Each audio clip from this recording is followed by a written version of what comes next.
It being the 110th anniversary of the Armenian genocide, I chose a piece highlighting a key theme in Armenian history that is still ongoing to this day in a slightly different form: economic migration. This is Sayat Nova's piece written from the perspective of an economic migrant, as in the name Yesmi Gharib, I am but a migrant. The lyrics are of the migrant expressing his affections towards a wealthy woman he has no realistic chance of marrying because of his socioeconomic status. During the Ottoman era, starting the 12th century, people from the villages who would acquire debt due to unfair taxation by the Ottoman state would send their sons to the cities to work unskilled urban jobs with hopes that they would relieve them from this debt. However, the working and living conditions in the cities were poor.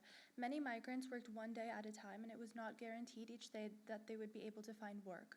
Thus, many migrants became homeless and would not return home to their villages, as they would not want to show their faces at home without having brought the money needed to relieve their families from this debt. This caused a lot of them to die from famine, cold, and these poor living conditions. As stated by Professor Petra Kostalova at the Sapienza University of Rome, the exile or the immigrant, in Armenian language, gharib or bandukht, represents one of the cornerstones of Armenian ethnicity.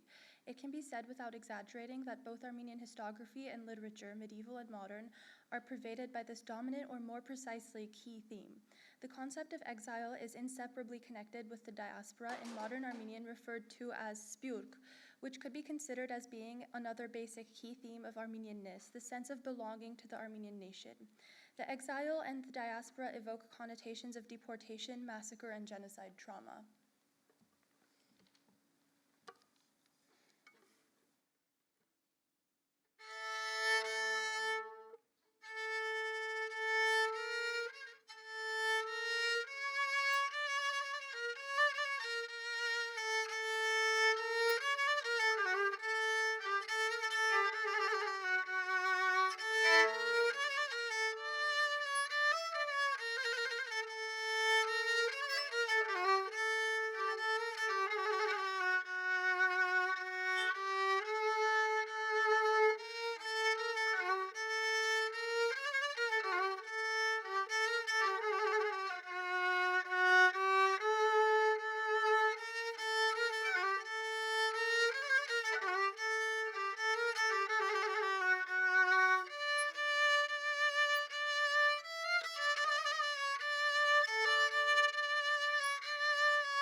This is just, if you've heard Elegy by Arno Babajanyan, this is the piece he got that from.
Wish I could do that. So good afternoon, everyone, and welcome to the Central Library. On behalf of the Armenian Affinity Group, I'm happy to welcome you all here today for the Armenian Heritage Through Film program. The event will include film screenings and question and answers with the filmmakers. We just heard a beautiful kamancha performance by Sona Nalbandian, and the event will conclude with folk performances by Sonata Music School. So just a few housekeeping items before we get started. The obvious, of course, please silence all electrical devices. And if you parked in the West Lawn Garage, which is underneath the library, you can get your parking ticket validated at the information desk in the main lobby by showing your library card. So after you validate, parking is only $1 today if you do that. So if you do not already have a card, it's really quick and easy to get one at the circulation desk. Because, and here's our sales pitch, the library card gives you access to millions of books and online resources, including the Vloom mobile app, which provides access to the largest Armenian digital library, including ebooks, audiobooks, and animation series. And people really take advantage of Vloom because the more it's used, the hardier it'll stay with us. So the last thing I'd like to say is we would now like to introduce Armen Karaoghlanian from the Armenian Film Society, who'll moderate today's event, Armenian Heritage Through Film.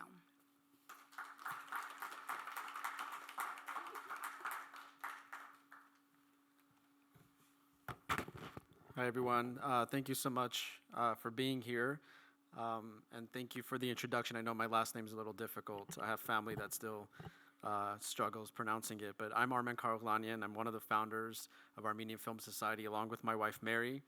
And we're excited to co-present this program. I'm very grateful to the library for putting on this fantastic program and such diverse programming as well in celebration of Armenian History Month in Los Angeles. In just a moment, we'll be joined by writer-director Eric Nazarian for a very special visual presentation and lecture on Celluloid Exiles, the Armenian Odyssey in world cinema. And I'm really excited about this because this is a rare opportunity to be able to hear from Eric and this wonderful presentation. After Eric, I'll come back to introduce a screening of several short films and clips, and then I'll be joined in a Q&A with filmmakers Balin, Schneider, and Oshagan. Filmmaker and screenwriter Eric Nazarian is an honors graduate of the University of Southern California's School of Cinematic Arts and the recipient of the Nickel Fellowship in Screenwriting from the Academy of Motion Pictures Arts and Sciences for Screenplay Giants. His first film as writer-director, The Blue Hour, starring Alyssa Milano and Clarence Williams III, premiered at the San Sebastian Film Festival and the Torino Film Festival, winning several awards on the festival circuit.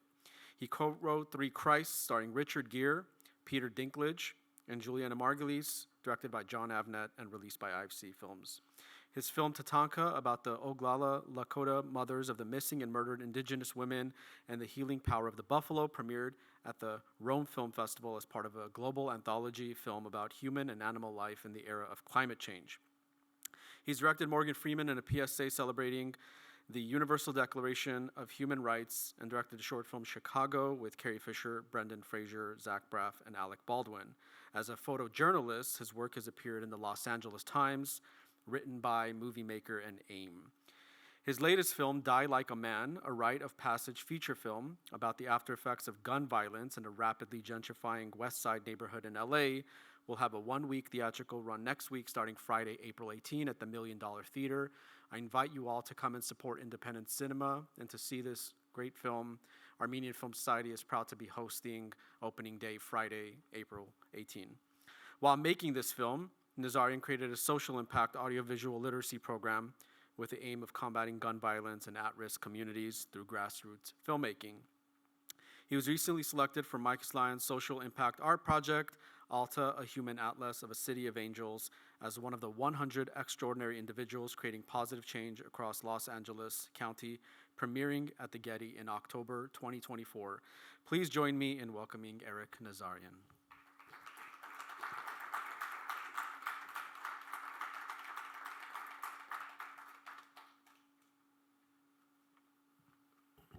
Thank you, Armen John.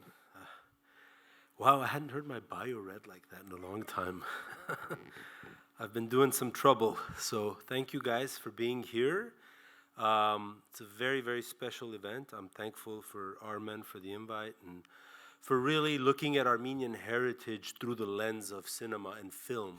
And this is something that most Armenians probably don't know, that Armenians were one of the pioneers of cinema since the silent film era, through the sound, through the talkies, through the genocide, through the insane catastrophe and carnival of the 20th century. So this is a long presentation. I used to be a DJ in the 90s, so I used to scratch records, and I'm going to give you the history of the Armenian cinema like a DJ would flip records. And we're going to go pretty fast, so put on your seatbelts, and you're going to get a Reader's Digest version of the greatest hits of Armenian cinema from prehistory through the era of Facebook and nowadays.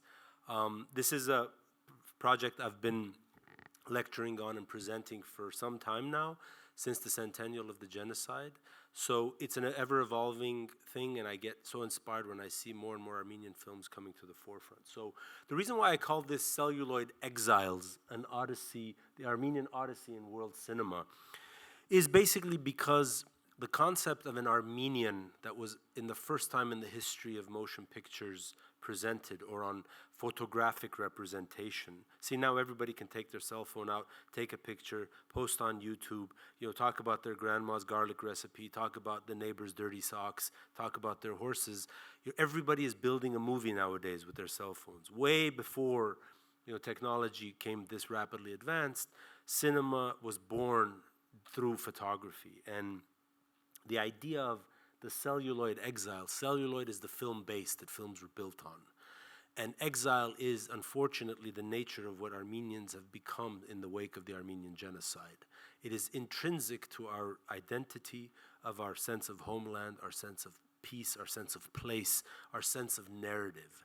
And so the idea begins for me and ends with this picture, this beautiful painting by Marcia Melkonian that was painted in the 20th century.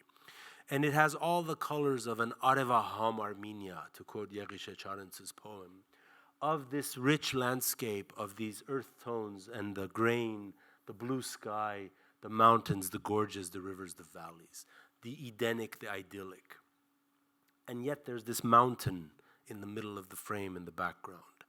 And that mountain that represents the very essence of our blood, our soul, our bones, our grandmothers, our grandfathers, the lullabies, the histories, the kilims, the everything that represents us, which is Ararat, is forbidden to us.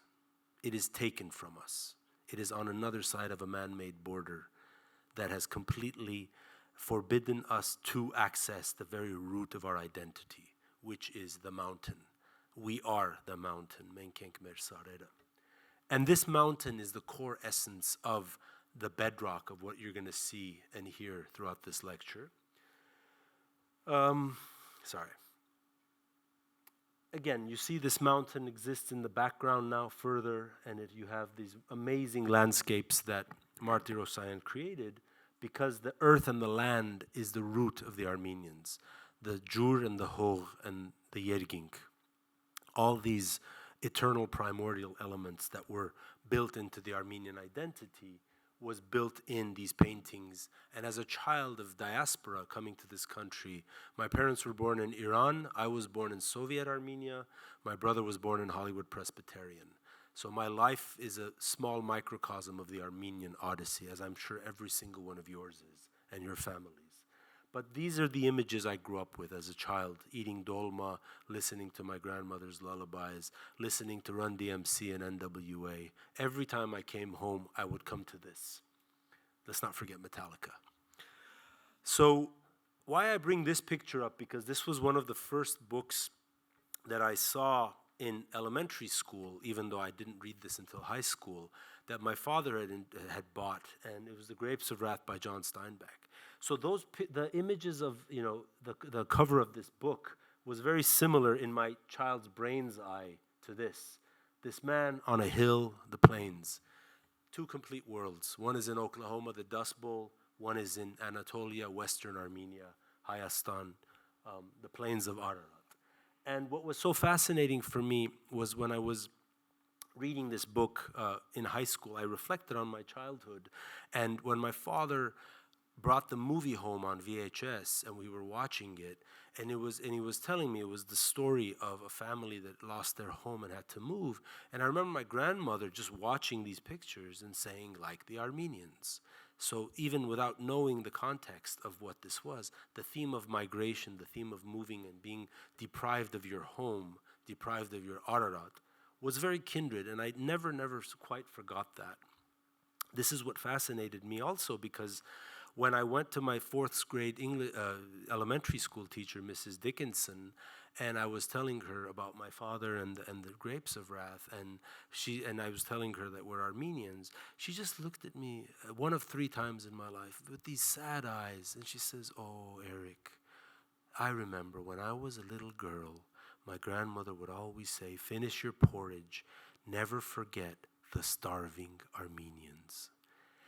And that really was the first time I felt embarrassed. Like, why were we considered starving as Armenians? Why did this woman call us starving when my grandmother's food and the kitchen table was filled with all these beautiful foods and these beautiful pastries and everything? And then I went to my father and I told him this, and he had no clue that this was it. How could he know that this was something that was? So meet in this photo right here. That's Marcia Melkonian painting John Steinbeck in Yerevan. And this is the power of the seemingly irrelevant. You may think that things are irrelevant because of landscape or culture or time. They are not. Art, painting, image, cinema is the greatest unifier of mankind. There's never been anything more powerful or Jungian in creating a collective unconscious than storytelling, narrative, painting, music, art. So I'm a soldier of that. My whole entire life I've served nothing but cinema, the ink and the image. And so this is the finished portrait of John Steinbeck by Marcia Melkonian, the same man that painted Mount Ararat that I grew up with. So I felt very privileged and excited and honored that I was born into a nation of people that had such rich artistic visual heritage. And then junior high school time runs around, the movie gets played on the screen, and my dad took me to see it on the big screen. It was one of my first black and white films. And so I had this incredible, weird understanding that, wow, you can write a book and then somebody can make it into a movie. You can go from the pen to the movie camera. And as a very, very budding young filmmaker growing up in the very early 90s, late 80s, that meant a lot to me. So this was the prelude of John Steinbeck's Grapes of Wrath, Marcia Melkonian, these two worlds unconnected coming together in Armenia. I felt that this was kind of a microcosm of what the cinema has done for Armenians. It's always brought us back together. It always has brought the world to us. And Armenians are creatures of civilization. We build crossroads. From the Gobi Desert to Nubar Pasha in Egypt to Argentina and beyond, we've always been creators and bridge builders. We've never been walls or conquerors.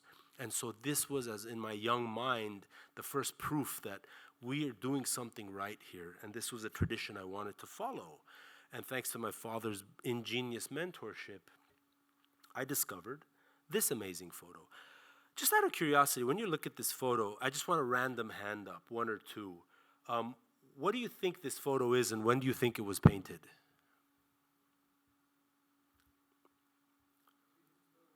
Balin? I think it was a very old French cave, right? Correct. Almost before humanity. Right. Bravo. Yes, Neolithic painting. So this was discovered in the 90s, and it's a picture they found in a cave in southern France. And through all the carbon timing and all the research they did, they narrowed it down that this painting is 32,000 years old. and it was done by prehistoric human beings. Now, what's fascinating about this painting is that, as you can see, it's the horse's head, and there's a slight motion. From the bottom horse all the way to the top, you're seeing that somehow there's a sense of proto-cinema here, what Werner Herzog called in this great documentary about this cave called The Cave of Forgotten Dreams. I highly recommend you watch it. And so when I was studying this, I was realizing that mankind has been wanting to represent their lives and what they're seeing in imagery. This is an even better picture in the same cave of a panther. And as you can see from the right to the left, whoever drew this wanted to evoke motion. Through a still picture, they wanted to create some type of a flip book. If you all remember Disneyland, those little flip books of Minnie or Mickey, this was kind of prehistoric human beings trying to represent motion in a still way. And this led, cut to, from 32,000 years to the Industrial Revolution, 19th century, to a gentleman named Edward Muybridge, who was an Englishman who was living and working in California. Very interesting history about this man. He was a photographer, and at this time, the Industrial Revolution, optics and photography and celluloid, you had photographs, and photographs were a very rich, very luxurious commodity, very expensive. The photochemical process, even pre-celluloid. This man was essentially a very troubled man. He had major issues, in his family life, and he was friends with Leland Stanford, the governor of California, who ended up being the namesake of the University of Stanford. Well, as legend has it, or as story goes, this man was a very heavy drinker and a gambler. So one night they made a bet with a friend that he had a bunch of horses, and over many, many drinks and poker, his friend said basically, there's no way in hell a horse can, whenever a horse is running, that all four legs are in the air at the same time. And so Leland said, I've seen this with my eyes, I'm going to make sure that to prove you wrong. So they made a bet. Story goes, it was a $25,000 bet. And in the 1900s, that was a lot of money. So basically, Leland Stanford hires Edward Muybridge and says, look, you're a photographer, figure it out. I need to prove to this guy that a horse has all four legs in the air in order to win my bet. And so Edward Muybridge spends a lot of time between 1872 to 1878 trying to devise a system of photography where you can use still images back to back to create the illusion of movement, the same way that our prehistoric ancestors did. So luckily, throughout that process, the photo at the bottom left, as you see, wins the bet. What he did is he put several cameras side by side, created a string to trap the shutter, and he had a horse run across them and trap the shutter from each way. So as that horse ran the 50 yards that he did, after many, many, many, many, many fails and attempts, he lands one. He lands the big kahuna. And that is the beginning of cinema. Cameras that are taking still pictures starting to now create motion. And within 17 years, between 1878 and 1895, what was created, known as the cinematograph, to write with light, in France, this became the biggest revolution that led to the silent film craze in the early 20th century by the Lumiere brothers. And the Lumiere brothers developed the cinematograph in order to capture motion with the camera by winding it and photographing it. And as they did that, this became the first film that was ever filmed, workers leaving a factory in Lyon, France. And this was the first time, actually, you could go into a room, turn off the light, turn the projector on like you do here, and see motion. And this was magical for people. They had no idea what to make of it. The story goes in December 28th, 1895, or probably a little bit after that. Historians are tossed between the exact date. In Armenia and Western Armenia in 1895, it was the year of blood and death and slaughter. It was the Abdul Hamidian slaughter and the massacres that were taking place. In France and in the Western world, it was the era of industrialization and photography and cinematography. So this film, the train arriving at the station, was screened to a paying audience. And the moment they saw that train coming, the story goes, people in the audience thought the train was coming for them, and they got up and they ran away, thinking that the train was actually break the screen. Hence, this idea of the suspension of disbelief occurred And this train became this idea that filmmaking and images in motion can have an emotional, visual, visceral impact on the human psyche. And so what happens is at the same time, again, we're going to DJ scratch this record, right? At the same time in America, this gentleman named William Sackleben, who was a very professional cyclist, bicyclist, not a biker, not an outlaw biker, no Harleys. But he basically, his friend Frank Lenz, who was slightly superior as a cyclist than him, was given the assignment to go bicycle around the world, like Jules Verne's Around the World in 80 Days. You know, and while he was taken by the Bicycle Association of America given this task to do this, he was given this weird little box that they called a camera. And he was told, you know, when you land in London, go to the Big Ben, you know, put this thing down and push this button and move this thing, put it in a black box and take a picture, take a photograph of the journey so that when you come back, we can publish it and publicize that our bicycle went around the world. So this man goes from London to Paris, makes his way down through Greece. This is 1895, end of the 19th century. And somehow, on the border of Iran and Erzurum, Frank Lenz disappears. And Frank Lenz is gone for a year. The last message, the Persian authorities at the time, the American ambassadors are calling. They're not calling, there was no phones, they're telegramming. They're going, they're researching, things took a long time. Basically disappears without a trace. And so what happens is his best friend, William Sackleben, is given the task, go find Frank. Go straight to the border of Iran and the Ottoman Empire, and let's find out what happened to him. So this cyclist who knows nothing about detective work or ambassadorship ends up getting on a boat, crossing the Atlantic, landing, you know, in the Mediterranean, Near East, the Levant, and making his way to Iran to find out what happened, then Persia. And again, William is given a camera.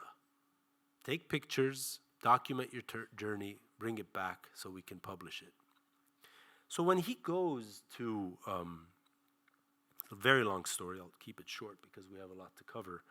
He goes to Iran, he makes his way through Erzurum, and he finds out that basically his friend disappeared in this very bizarre gorge called Deli Baba. And Deli in Turkish means mad, and Baba means father. And it's kind of like a lawless land, like the Wild West. And nobody has seen him, nobody's heard. They knew he was staying at a hotel. They speak. So he spends about 6 months investigating. And sure enough, they had accused a bunch of Armenians of killing and dismembering this man's body. And these people were in prison at the time. So he investigates it. The American ambassador to that particular part of the Ottoman Empire helps him. And they find out basically it's all a lie. That basically a Kurdish chieftain had a beef with Frank because of some slight or disrespect he felt. I think somebody wanted the bicycle. And basically Frank Lenz disappeared. And the story goes he was killed and buried in an unmarked grave. So as he's researching this, looking for his friend, the unthinkable happens.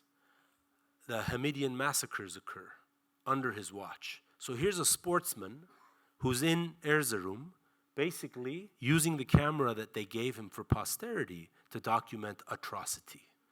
And this becomes probably one of the first instances of humanitarian photography taking place, where the image-making apparatus, a man with a camera thinks, oh my God, these are dead people, dead children, I should take a picture of them because who will know what happened?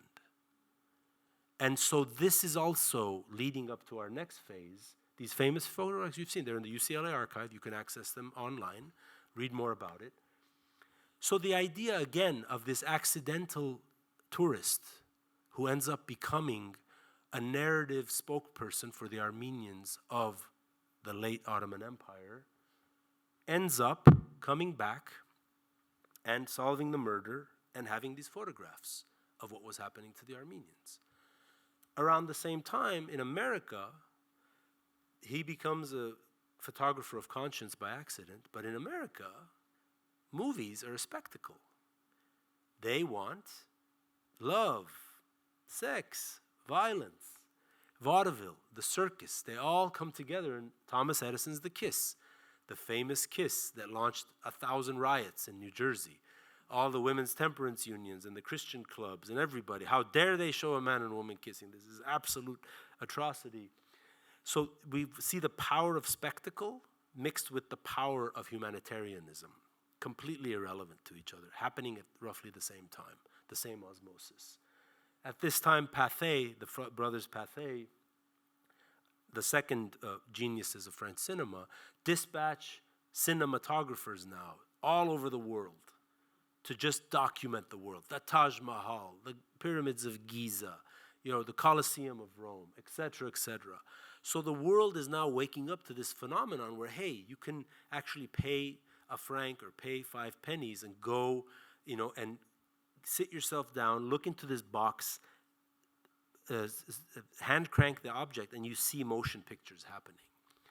And at this time, what happens is they realize that they need actors and that the visual photo, the photo play needs a story. So hence the screenplay was born from playwrights who were writing Victorian-era dramas, from people who were in vaudeville, from people who were in the circus. The spectacle of movies was born out of the American great spectacle of show business, right? The traveling carnivals, the traveling circuses, the theater, the 3-act structure was all born during this phase. Theda Bara, Rudolph Valentino, Gloria Swanson, who became who was a massive star in the silent film era, who then became one of the leads of Billy Wilder's Sunset Boulevard. Suddenly they felt the need, wow, we need good-looking actors and actresses to be able to sell to the public. So hence the movie star was born in the silent film. Nobody more famous than the incredible and magnificent Charlie Chaplin. So Charlie Chaplin created The Kid, The Immigrant, The Gold Rush. During that same time, DJ Scratch all the way to Russia, Russian Empire, Anatolia, Southern Caucasus. This film was made by Alexei Minervin, and this was reportedly made in 1914. However, it was screened in 1915. And this is the first film to date that's been lost that was called The Tragedy of Turkish Armenia, in parentheses, Under the Yoke of the Kurds. Very interesting what the subtitle, what the parenthesis says, and what the actual title is. So this was the first time Armenians were photographed as victims in their own lands. And these are the only 2 pictures that I have, thanks to my wonderful film scholar friends in Armenia. But again, Armenians as victims, Armenians as people who are landless, who are being driven away, who are being victimized, who are being subjected to violence and dispossession. This was made in the Russian Empire. Remember, it's 1914-15. Russian Revolution happens in 1917. And at the same time, while this film is being made, New York Times is reporting the growing inferno of what becomes the Armenian genocide. And at this time, the film stock is just a little bit better, and you have this incredible German medic from the Sanitary Corps named Armen Wegener taking these photographs of the Armenians secretly, because Cemal Pasha, the son of a bitch that he was, excuse my language, understood the power of what a photograph could do to the Ottoman Empire's reputation. And so they banned photography in the lands of the Baghdad-Berlin Railway. The Germans were instructed to basically confiscate and arrest anybody with a photo camera. So Armen Wegener, to the eternal debt that the Armenian nation owes him, took these photos secretly. Again, the secret, the power of the atrocity being remained buried, secret erasure, while all of us are here raging and fighting for our identity to be acknowledged, because we have this very tragic disposition historically to have massive atrocities done to us and somehow erased, both in the media and in the public memory. So we owe this man a lot. And I think a lot about his eyes here. As you can see, those are eyes of a deeply, deeply pained man. The young Lawrence of Arabia photo here, that the world is in front of him in his eyes. He can see through lightning. He can go through any barrier. And the man that has just seen maybe too much. and the man that tried to intervene against Hitler. And so kudos to him for, again, documenting what the Armenian exiles were going through. At this exact same time, while the murder of our nation was going on, the first feature film called The Birth of a Nation was launched in America by D.W. Griffith. And it was the first time where you had a feature film that had a full-on narrative structure and an arc based on a book. Tragically, this film is very racist, and it was done with absolute poor taste, but it was done at a time, and it founded the grammar of filmmaking: close-up, long shot, medium shot, etc., etc. And during this time, within 3 years of this film coming out, how many of you know the story of Aurora Mardiganian? Okay, not bad, not bad. So I'll give you guys, again, a brief Snoop Dogg version of that, very short. Aurora Mardiganian was a survivor of the genocide. Her family was killed in Kharpert in a village called Chemesh Getzak, which I've been to. And tragically, what happened was her family was killed. She was sold off as a slave to a chieftain. She escaped, found her way essentially through this incredible ordeal, crossing paths with Antranik Pasha, and basically ending up in Tiflis and then Oslo, and an Armenian family taking her in. There's a great animation film that Nina Sahakian made called Aurora Sunrise that came out last year. You can find that, I'm sure, online. Very nice animation piece. Basically, Aurora becomes the Joan of Arc of Armenia, Arshaluis Mardiganian. And when she comes to New York, she's taken in by an Armenian family. She's missing her. Rumor is one of her brothers is alive. So they put an ad in the local newspaper. And what happens is, instead of people coming to her aid, a Hollywood screenwriter comes to her aid, seeing that there's a story here that could be ripped from the headlines, and says, why don't we tell your story, make a movie out of it, and then you can find your brother that way, and we'll help you find your brother. So they basically sit down in a hotel room. She talks, he writes. 3 weeks later, he takes the script to L.A. Atwater Village, Edendale Grill, if you're there, right around there was William Selig Studios. William Selig, you know, tycoon, movies are big business, Nickelodeon, Zoetrope. They decide to finance this film. But the catch is, and talk about PR marketing, they say, Aurora, you're going to play yourself in the film about all the atrocities that you went through, your survival story. We're going to make you a star, and your brother's going to see you in the billboards and everything, and we're going to help you find your brother. So, unfortunately, there were no unions back then, so she goes through hell filming this film. And if you look on YouTube, you can find the remaining remains of the prints that are in circulation now. Essentially, they package this film, they make this film, they shoot Mount Baldy for Ararat, Santa Monica for Lake Vaughan, and they basically create some of the most visceral, vivid, painful images that you'll see of just the absolute slaughter, the burning of the Armenian churches with the people inside them, the killing of the priests, the Kurdish chetes and the Hamidiya regiments.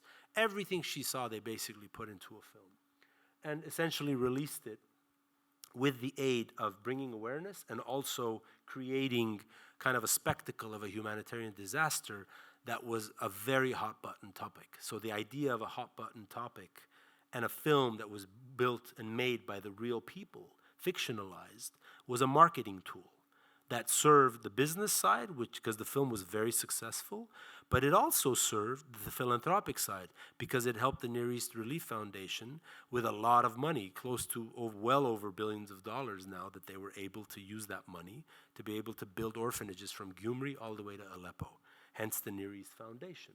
So this was the first time, again, the Armenian exile, the Joan of Arc, breaking free from her chains, while the terrible barbarian Turk is basically trying to slaughter a Christian girl. And so the Christian aspect of this story, the Christian aspect of Armenians, was very heavily exploited to get the middle-class Republican Americans and people to cough up money and basically to join this crusade to save the Christians of the Near East. This was also a very, very calculated move, which thankfully it helped build the orphanages, but it also eviscerated and destroyed Aurora's psychology for many, many years to come. The legend goes, as Anthony Slide says, first she survives the barbarians of the Ottoman Empire, and then she has to survive the barbarians of Hollywood. And this is, unfortunately, a sad story when it comes to exploitation and entertainment with a philanthropic cause. As you can see, the images speak for themselves. Thankfully to this film and to the efforts of Charlie Chaplin, to the efforts of Jackie Coogan, who was in the kids, so all Babe Ruth, all these incredible people who knew what was happening to the Armenians in the Near East. The Near East relief was very well endowed, and they were able to build these soup kitchens and help resurrect the Armenian nation and the orphanages from Beirut to Aleppo to Gyumri, Alexandropol, etc., etc. And at the same time, recover the women that were disowned, the women that were taken in as slaves, the women that escaped, that survived. You know, Susan Khardalian made a wonderful little documentary some years ago called My Grandmother's Tattoos. It should be online. You can check that out. But I'm giving you all this as a Wikipedia version of this, but again, this theme of exile. So up until now, we've seen the chaos, destruction, and evisceration of the Armenians as exiles, right, outside of the land of historic Armenia. Now we're in the era of the Soviets, and essentially what's happening is the birth of Armenian cinema comes around 1923, when Hamobek Nazarian, you know, the father of Armenian film, starts to, he was an actor in Russian movies, pre-revolutionary Russia, and he realizes that, hey, movies have a power. So they start to build the Armenian Film Studio at this time, when Armenia is freshly communized. And what does he do? He makes his first film, Namus, based on a book by Alexander Shirvanzadeh, which was basically, he was a feminist, he was a very progressive writer, writing about these honor killings of women and men, you know, in a village in modern-day Azerbaijan, back then Shemachi, where Shirvanzadeh's story, and he made it in Are, which becomes the first film in the history of cinema to be about the Kurds, made in Armenia. Talk about globalization, talk about minorities being given representation, 1926. And then he makes House on the Volcano, about workers striking on an oil field in Baku, about the story of capitalism, greed, and the workers that are basically fed like dogs and expected to survive as best that they can, and about a revolt. And so he has this incredible, massive output of films that represents Armenia, not just as victims now or exiles, but as people that have agency, as people that have fortitude, as people that can actually tell a story visually. That was Khaspush. This is Beppo in the 30s, when sound came, story about a poor fisherman and a greedy merchant, with Haratia Nersesyan, who you could say was the Clark Gable of Soviet Armenia at the time. And so what happens then is, right around the 30s and 40s, now Soviet Armenia, mythology, the very controlled Politburo, Stalinism. So they're making now histories of David Bek, the Armenian Braveheart, right? The story of heroism and the story of iconography and defeating, you know, the enemy. And basically, as opposed to just the exiles, now you have the history of the myths of the Armenian nation being given a film treatment, which is really powerful, because this was happening all across the world. It was happening in America and France with Three Musketeers, with Zorro, with Spartacus, David Bek. So the human need for mythology to be realized, whether in comic book form or in film form, comes during this process. Cut to Los Angeles, Broadway first, Los Angeles. Ruben Mamoulian, a Tiflis-born Armenian, brilliant stage director, comes to America. And unlike the Turks that were trying to eviscerate and destroy the Armenian identity, Mamoulian is embraced because of his Armenian identity and embraced because of his Renaissance mentality, because he was a genius at the theater, and somehow, within his ingenuity, he understood the power of sound, and he started to contribute to these incredible stage and screen productions of Porgy and Bess, The Applause, Blood and Sand, the Dr. Jekyll and Mr. Hyde, one of the first brilliant uses of special effects makeup that he did. And so he was a real pioneer of sound, you know, and he was able to really use his Armenian identity that was very Renaissance, that was very cross-cultural and multi-ethnic, and contribute to the fabric of the Hollywood narrative through these classic films. On the flip side, in Turkey, you have the Turkish cinema now rising, and you have the Armenians that stayed behind, you know, the touchstones of our people that have endured every type of atrocity living to this day. Nubar Terzian, who becomes the most famous Armenian to never change his name in Turkish cinema. And he goes through and he becomes Nubar Amca. Amca is a Turkish word for uncle. And so Nubar Terzian becomes a legend in his own time, like everybody's uncle, you know. And then we have Irma Felekyan, whose stage name was Toto Karaca, who was also a brilliant stage and screen actress. These people were in thousands of Turkish homes on television, but the problem was Irma changed her name to Toto, and then Ayhan Ishikyan, Ayhan was the Steve McQueen of his era. Nobody knew he was Armenian. His name was Ayhan Ishik. And so what happens is, when he dies, there's a much longer story I won't get into now for a later date for the longer version of this, but Ayhan and Nubar were like this, father and son. Nubar publishes a love letter to his son, like, I'm so sorry you died so young, your uncle Amja, Nubar Amja forever. His family, that have been hidden Armenians, eviscerated, publish a counter letter saying, who is this man? We don't know who the hell you're talking about. You're nobody's uncle. So they forced Nubar Terzian to publish an apology in Turkish press saying, I'm so sorry, of course I'm not his uncle. You know, Ayhan is this wonderful, amazing icon of Turkish cinema, no connection to the Armenian whatsoever. So you have these incredible people like Kenan Pars, who was Grigor Jezvejian. He dies, nobody knows he's Armenian until they publish it that his funeral is going to take place at the St. Mary's Church in Istanbul. And suddenly, oh my God, what? This guy, like our number two, you know, our Cary Grant, our Charlton Heston was Armenian? Oh my God, what a shame, right? So in Turkey, you have the same evisceration, the erasure of the Armenian identity. In America, with Ruben Mamoulian kicking ass and taking names in mainstream Hollywood, working with the best actors at the time, he's embraced by it. Again, the exile. The Turkish Armenians are living on their historic lands. They're not allowed to be Armenian. This Armenian who's in exile living in America and contributing to American society is embraced because of his Armenianism. And so then we have the master, the great epic soul who created arguably the best 1 hour of Armenians in cinema, Elia Kazan, who founded James Dean, who founded Montgomery Clift, Marlon Brando, Warren Beatty, Natalie Wood. He was born in Kayseri, Kesaria, and his family went through all the pogroms and all the slaughters, and the first hour of his film, America, America, is about the Armenians of Kayseri. And I highly recommend you to watch this. It's available online. It's available on Amazon. It is one of the greatest films in the history of humankind, especially not just for Armenians, but about the journey we all made to this country, our ancestors made, our families made, to find a better place to stand. Again, the exile looking for a home, the celluloid exile. And thankfully, Elia Kazan made this film that became the first mainstream film in classic Hollywood in the 60s to be able to have a worldwide distribution with the biggest backing by Warner Brothers. Unfortunately, commercially, it didn't do well, but it was his favorite film because it was the story of his uncle and the connection between the Greeks and the Armenians of Asia Minor. And how are we doing on time? We started a little late, right? How are we doing on time, Armen John? Huh? Till 3 o'clock? Got it, okay. We have what, 20 minutes? 15? Good. We started at 2:15, right? Got it. So then we have Musadagh, the great missed opportunity of Hollywood cinema. Franz Werfel and his wife, German Jews, went to Syria to buy carpets in the 20s. And they go into this carpet factory and they see all these emaciated children working these carpets. And that image of these children, emaciated, working like they were road runners, just really shocked him. And he said, who are these kids?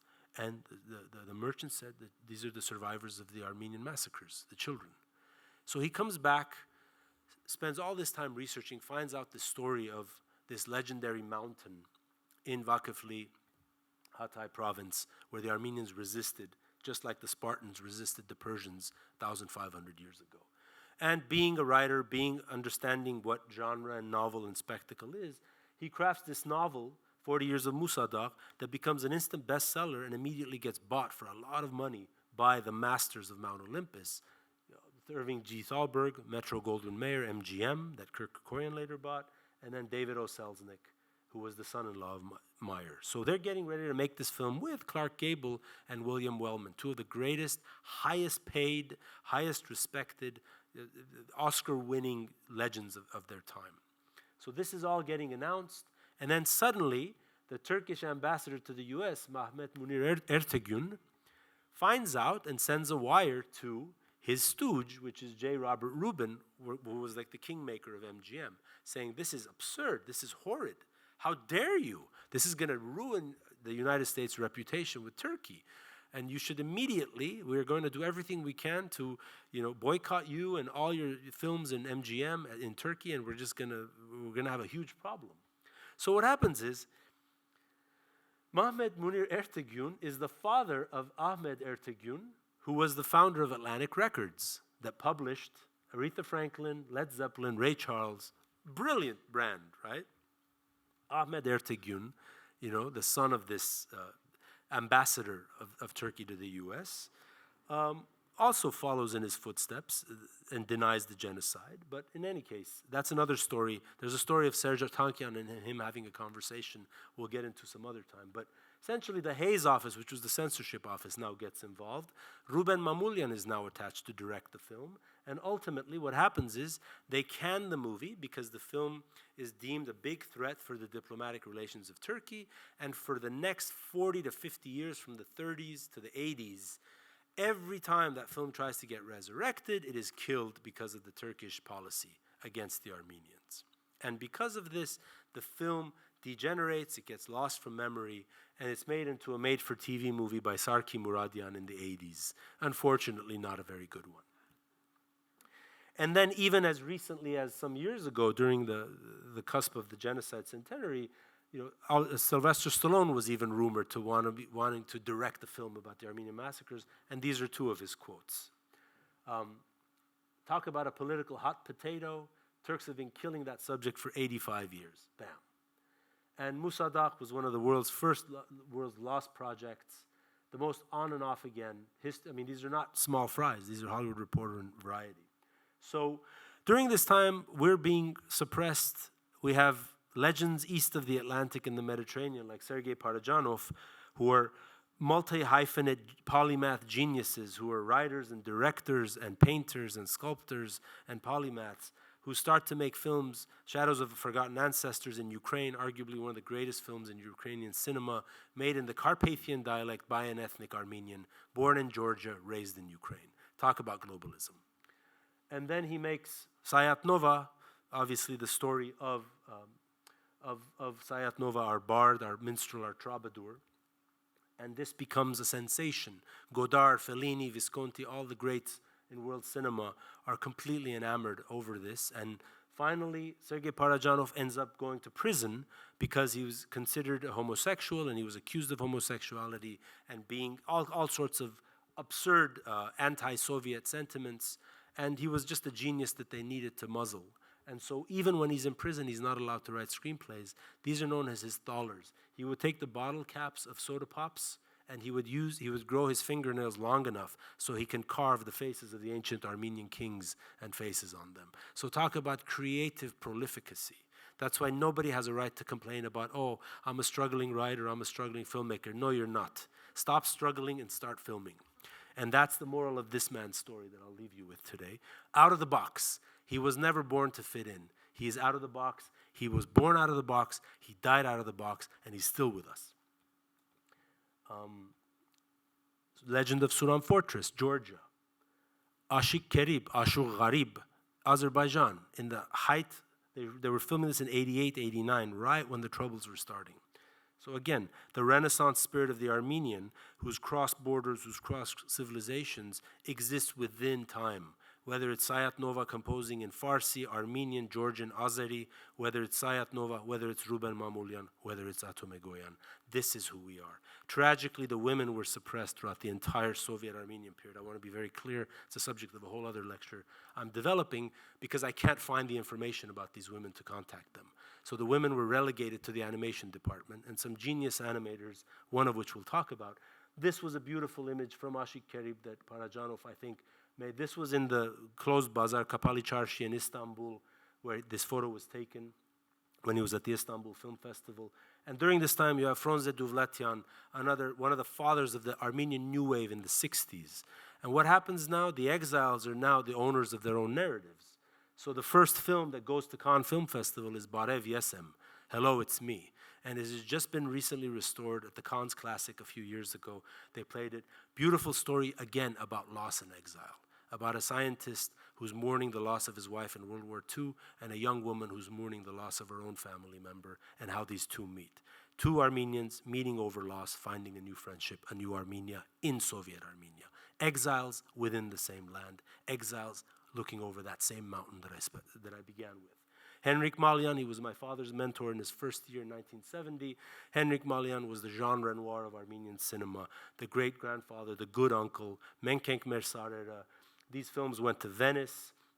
His film Nahabet played in the Uncertain Regard section in Cannes Film Festival in the 70s. Sos Sarkisian and Sofik Sarkisian, again, a man who loses his whole family, walks to Soviet Armenia, and is having great post-traumatic stress disorder, unable to love another woman, unable to continue, until his brother-in-law tries to get him to understand that in order to be an Armenian, we must continue. And the English title of this film is Life Triumphs, Nahabet. Check it out if you haven't seen it before. I'm sure it's online somewhere.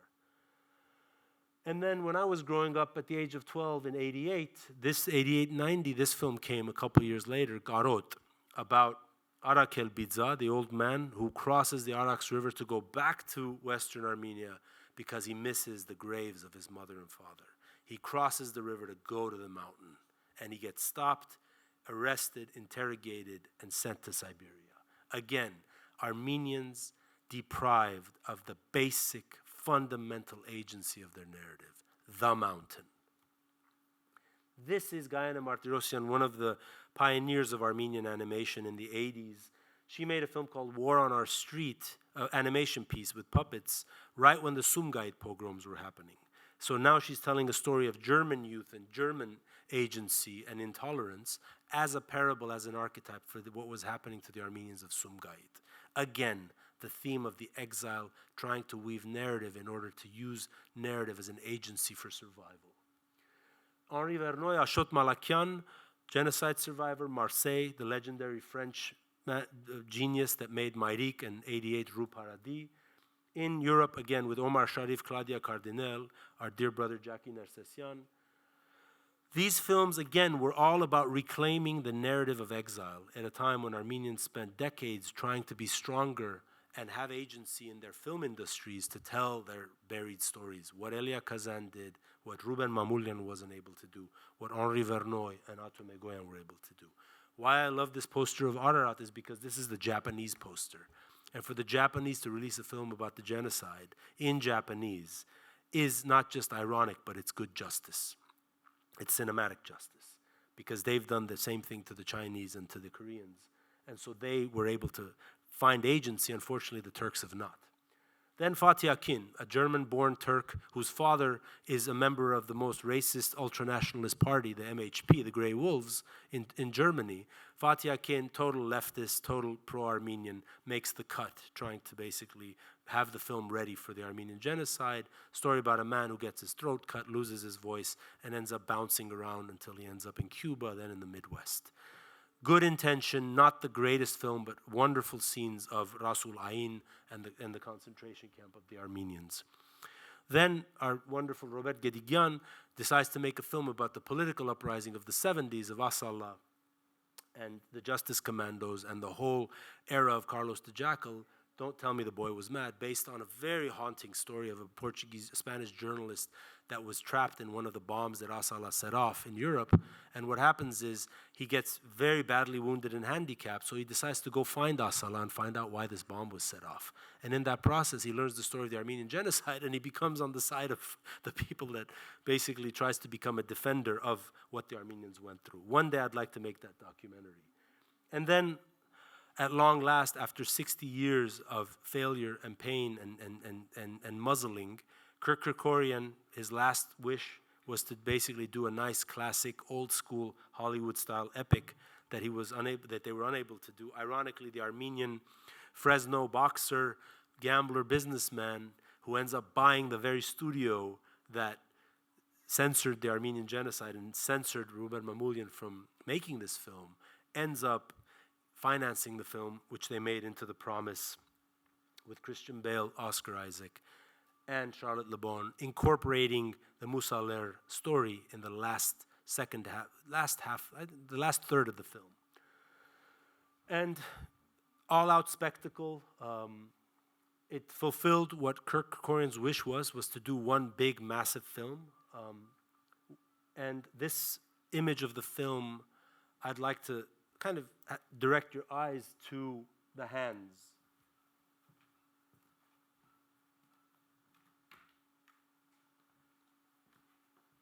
Because these hands are completely the universal symbol of grief, of uncertainty, of fortitude, completely irrelevant. This takes place in 1915.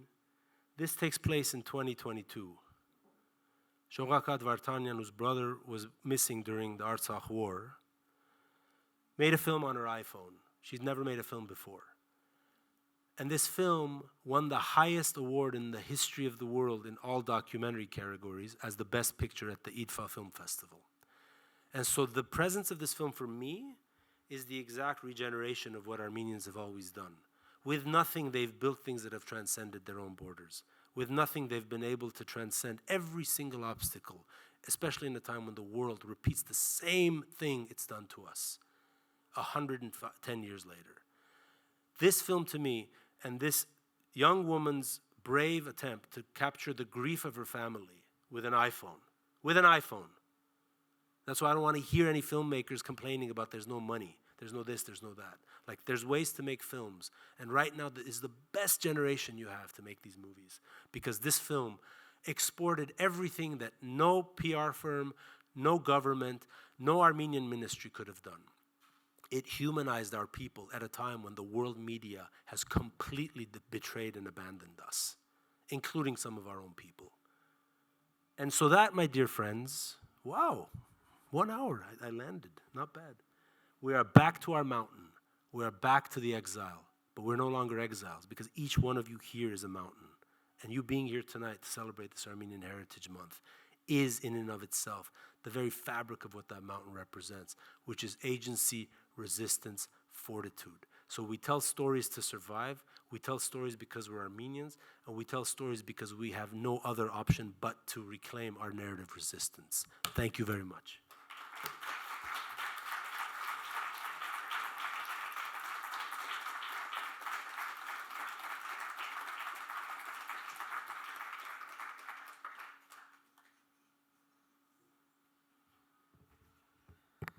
Thank you, Eric. It felt like I was back at USC Film School. Unfortunately, we weren't learning about Armenian cinema in USC Film School. So I'm so glad everybody was able to hear from you and witness the presentation. In this second half of the program, we're going to be screening clips from 2 feature documentaries, My Sweet Land and There Was Not, as well as 2 short films, My Dearest Artsakh, and What Can I Tell You, We Lost Everything. For anyone who might be unfamiliar with the history of recent events, indigenous Armenians in Artsakh faced ethnic cleansing by Azerbaijan only recently. As our partners and friends at the USC Institute of Armenian Studies recently noted in their day-long symposium, this marks the most catastrophic development in contemporary Armenian history, with over 100,000 Artsakhis forcibly displaced from their ancestral homeland. Though each film that we'll be screening today offers a unique perspective, they're united by a common thread. They explore Artsakh and the immense loss endured by our people. I'd like to give a quick synopsis and a little bit of an overview of the films that we'll be watching, and then speaking a little bit about the filmmakers that'll be joining us today. My Sweet Land is directed by Sarin Hayrapetyan. It's a coming-of-age story and follows an 11-year-old boy named Vrej growing up in Artsakh who dreams of becoming a dentist in his village. The film recently had a theatrical release in Los Angeles and is now exploring its impact campaign screening in various cities in the U.S. So we'll be watching a clip from this documentary. There Was Not is directed by Emily Makardicyan. 4 women of Artsakh face war's aftermath, build lives amid uncertainty until another war erupts. Some take arms, others flee as their homeland faces ethnic cleansing and erasure. My Dearest Artsakh, distanced from her beloved home, displaced Armenian teenager Kanad grieves her time in Artsakh. As she ventures into a new year, she must accept the new life she has ahead of her, saying goodbye to the one she lived before. This short documentary explores a teenage girl refugee who was recently displaced from Artsakh. As she struggles to adjust to her new life and reflect on her past, we'll be joined by the filmmaker Balin Schneider for a conversation. Balin Schneider is a filmmaker and journalist based in Los Angeles.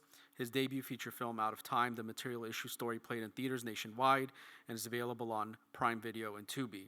He's a longtime producer and writer reporting on foreign affairs, youth culture, and public education. He won a KAB Award for an interview with Secretary of State Mike Pompeo. He has his Master's of Arts in Specialized Journalism from USC, where he trained in EU reporting with the European External Action Service. His latest film was shot in Armenia, and it's the film we'll be seeing today. And lastly, What Can I Tell You? We Lost Everything is a layered, multidisciplinary work of reckoning. Two Armenian diasporan artists, a novelist and a visual artist, collaborate to consider the before and the after lives of the recent violent displacement of over 100,000 indigenous Armenians from the Karabakh Artsakh region of the Armenian highlands in 2023. Their own histories of displacement and inherited memory and trauma are entangled in the construction of this deeply personal as well as collective narrative. This three-channel film brings together various elements. Collage about Oshagan, and oral history is edited by Micheline Aharonian Markom. It includes video footage collected by the Agajanian family right before being displaced from Stepanakert, Artsakh. We'll be joined by filmmaker Ara Oshagan, who is a diasporic, multidisciplinary artist and curator whose practice explores collective and personal histories of dispossession, legacies of violence, and identity. Oshagan works in photography, film, collage, installation, book arts, public art, and monuments, and has published 4 books of photography. He has had solo exhibitions and public art installations in LA, New York, Boston, Armenia, Morocco, and South Korea. His work has been featured on NPR, LA Times, Hyperallergic, Mother Jones, Art Papers, among others. He has been designated as a 100 leading global thinkers by Foreign Policy Magazine in DC and a cultural trailblazer by the LA Department of Cultural Affairs. Ara Oshagan is an artist in residence at the 18th Street Art Center in Santa Monica and curator at the City of Glendale Reflect Space Gallery. Please join us as we watch the 4 films, and then we'll be joined by Q&A afterwards. Thank you.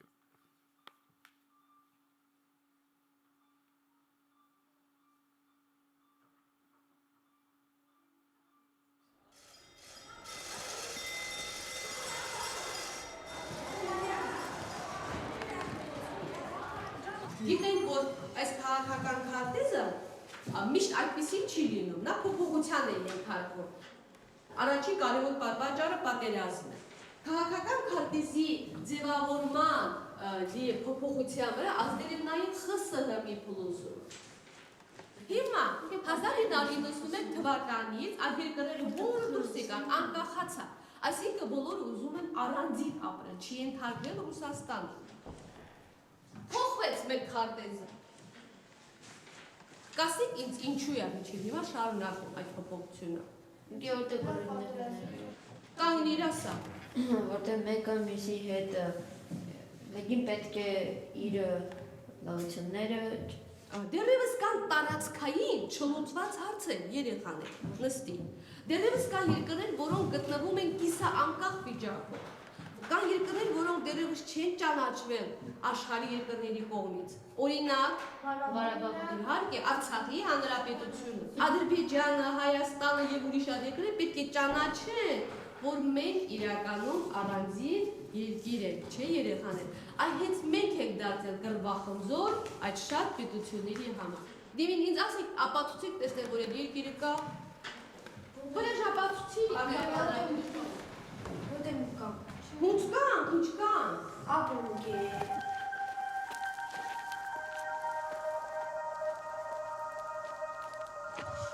Hey Mom. Regular Gaston in Satcam.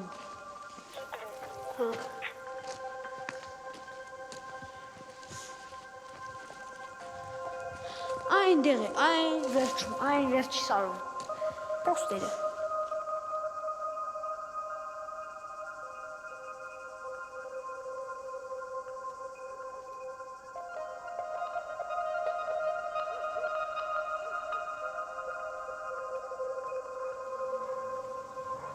Ոնց կարելի է ապրած մի հարևանուն հետ վերեժմակու երկիրը տվիրը նսակի։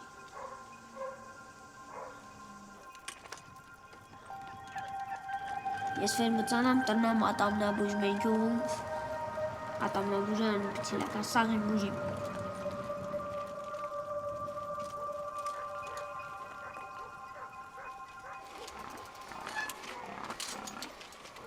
Ինգեմ Անգասարյան, ձեր հայաթը մի մոյեց խոզանի մտավ։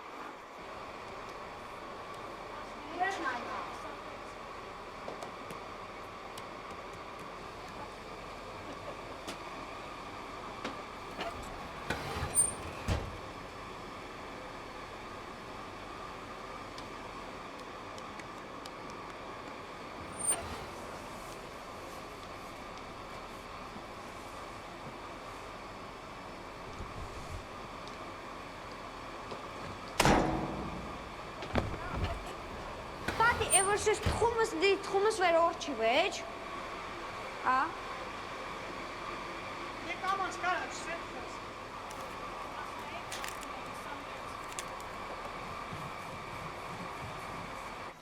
Des kaç bayı coğumsiz.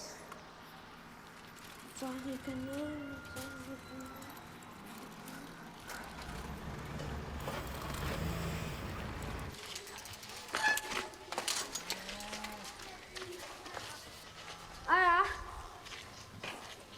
Es var ne hardin hanımız. Hı? Ha.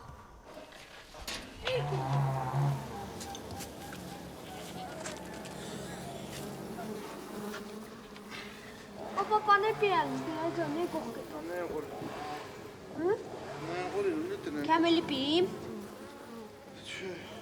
Demin açacağım ki kırgamir koydum.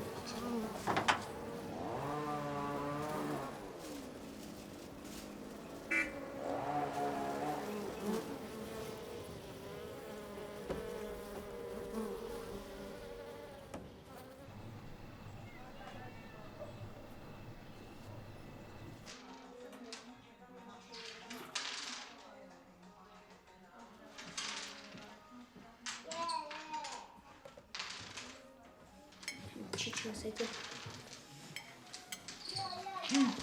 Նա մեր դատորի։ Խնդրում եմ, դե վերջ խատում եմ։ Հայրը դատա չի չալի մնա։ Սրտ խոտում եմ անը։ Քնալի է։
առավոտը սկսեց պատերազմ, գնացինք Հայաստան։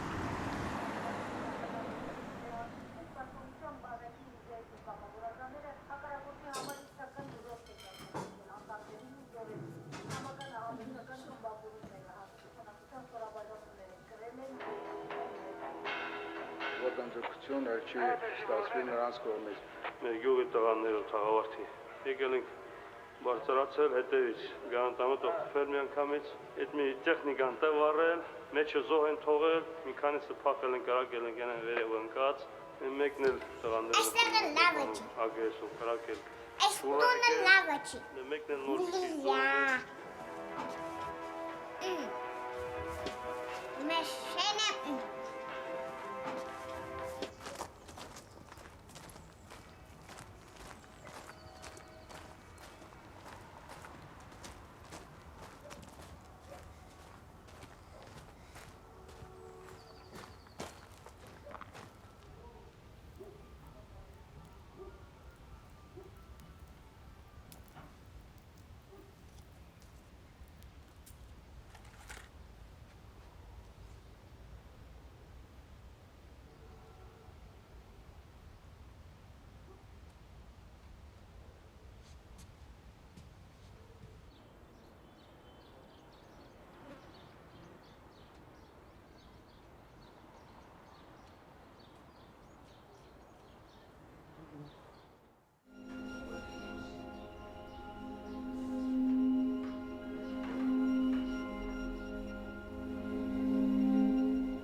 Մեր անզորությունը այդ վաղ զգացել եմ։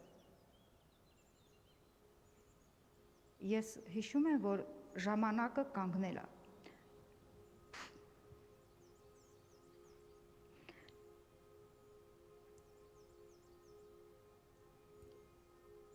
Սաս։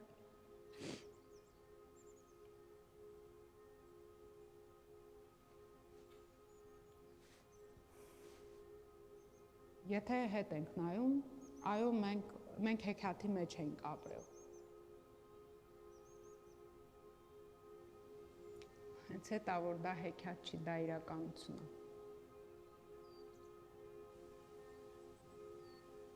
Չեմ կարող լիարժեք ապրել։ Ու չեմ էլ պատկերացնում, որ կկարողանամ ապրել։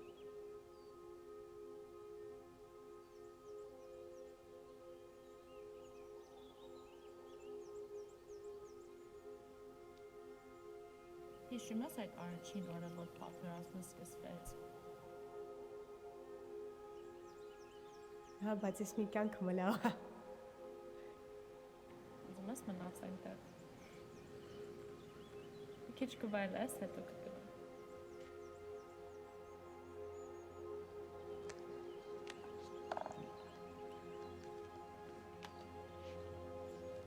Մի հատ փաչ։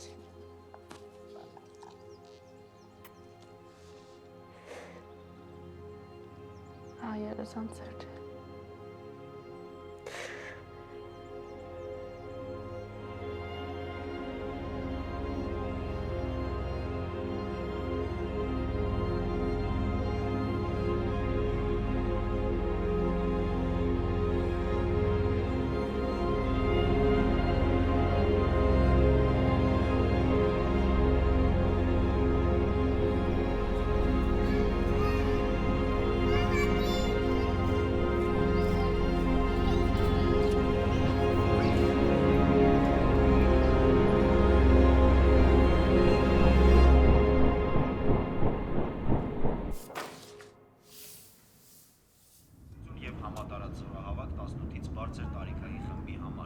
Այսօր առավոտյան ժամը 7:00-ին Ադրբեջանն ու Թուրքիան համակարգված հարձակում են սկսել Արցախի ողջ տարածքում։ Նախորդին հադրութում լարված իրավիճակ է եղել, շուրջ 50 արգելքել շուրջ շրջենտրոնի վրա, տուժածներ ենթակառուցվածքներ են ռմբակոծությունից տուժել, այժմ առաջարկում եմ լսել շրջենտրոնի ղեկավարի կարծիքը։ Խոճապ չկա, ամենագլխավորը։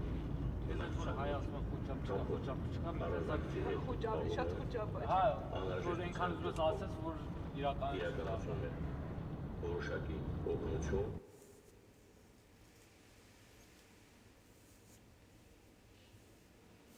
Շատ քիչ մարդկանց եմ թողում իմ մազերին կպնեմ, որովհետև փոքր ժամանակ մամաս ամեն օրից լացացնում էր մազերս հանրելուց։ Բայց դիրքեր գնալուց կարելի է առողջություն անել։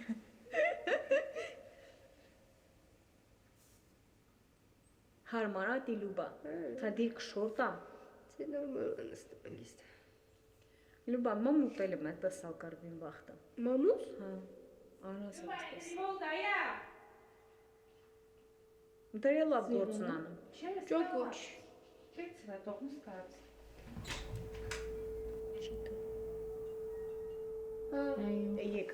Եկ ստան։ Չշպրտի մեզնից տա։ Էմիլ ես կոնկա։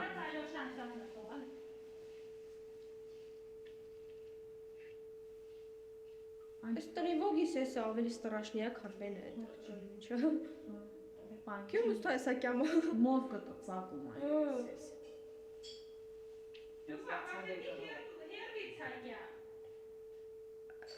Պենա է, բախտա են, վնասված այլմսկի սեսերը պեն չի անում, կյամել չի նորը սարկա կայլա։ Երկես տա իրա են տվավեց երտան մկլա գոհա, հետո այդ տրիվոգա մի անցա։ Բայց ես օթումը տսալավ են պեները վեր տրնալիս։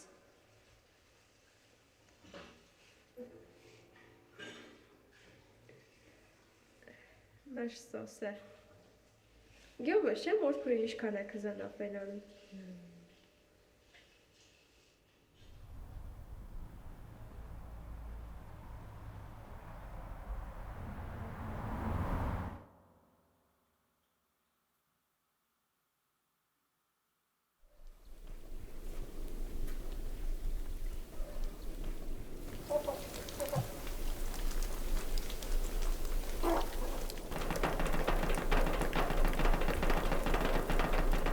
More than 1,000 ethnic Armenian refugees from the disputed enclave of Nagorno-Karabakh Republic of Nagorno-Karabakh, it has ceased to exist as of January 1st. Following an Azerbaijani military offensive As this last years-long war finally comes to an end, Armenians' long and dangerous journey is only just beginning.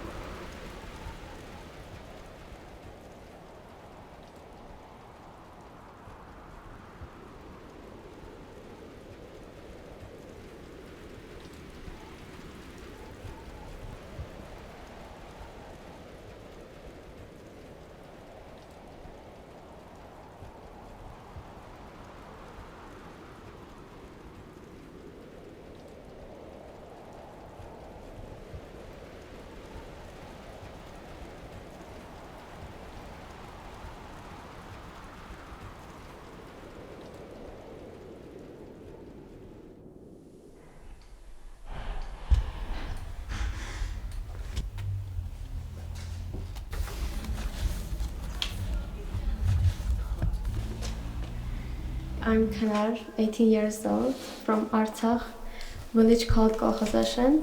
Now I'm studying at Yerevan State University, Intercultural Communication and English.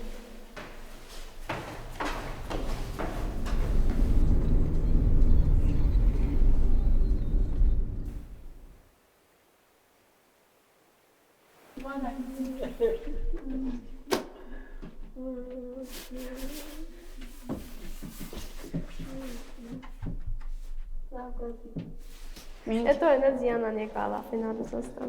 Տոնը նիկար, ասում Տոնիկա. 3 միլիոն դո. In our village, I live with my parents, the grandparents, and my brothers. We have this big family.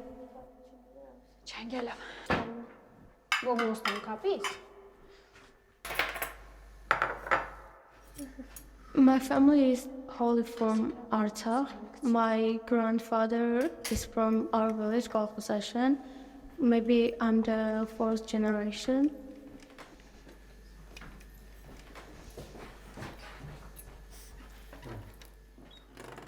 We went through a lot, but we never lost our hope and we kept living in our village besides the things that happened in the past and kept happening when we were there.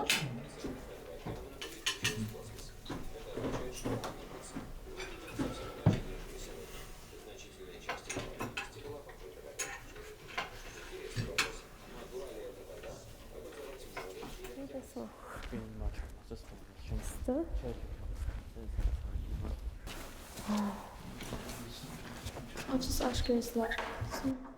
Ben şaşkınım kıtayım.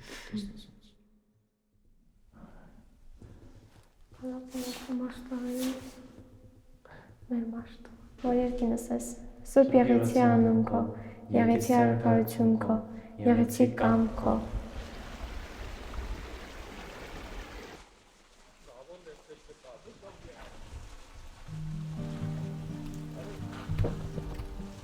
Բարոյ Կոտրվա նայե Everything that happened to me and is still happening makes me feel that mentally I'm grown up faster than the other kids. Because I witnessed and felt things most people hadn't.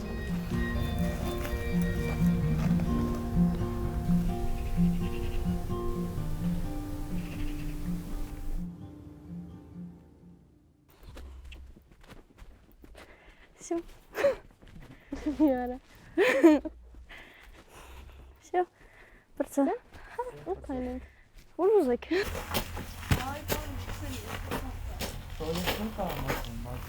Met kakit. Ой, карта от Рифена. Опа. No. Чем игнорит?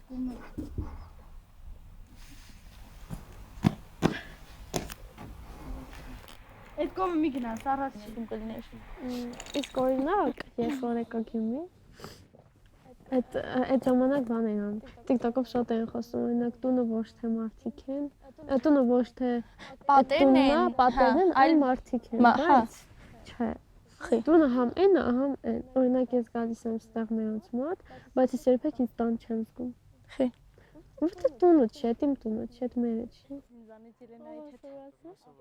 Այո։ Քիչեմ Արտուր։ Մեր կուրսի խաղաբախշին է ինքն էլ չի սիրում Արտուրին։ Հայրիյան Արտուր։ Չէ, վայ դու վիրաբին չես սիրում դե։ Որտե վիրաբան։ Երենայից։ Սկան։ Mine araba yürgün şutta asıl limanın olmasın böyle her hastasından mertlanan. Konnem böyle hastasından bazı şovuşun toğumuş takoymuş. Neşkayt kabulmuş konuşnu. Karota spanmamış. Она не постижила. Artsakh имасин խոսը, что котянки там на воле не соскутся.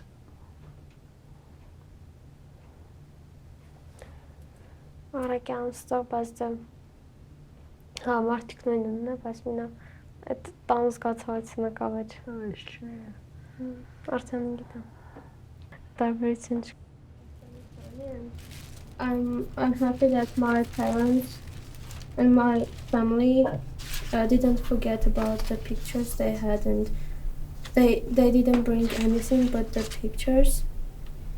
And now we can see how their life was.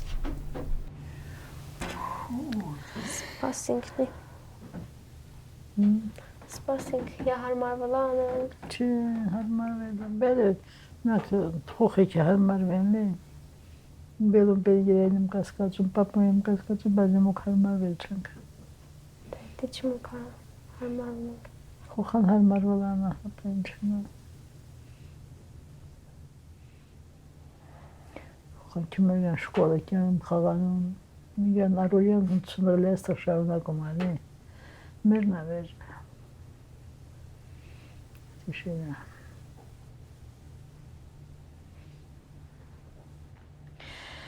Բինավենեք պատայ տամասանգստացնու վերախրել է մեր ընտանիքի լոխանդամն է կենս։ Ենեք լոխ մինտեղ ծվև եկաշ չնք։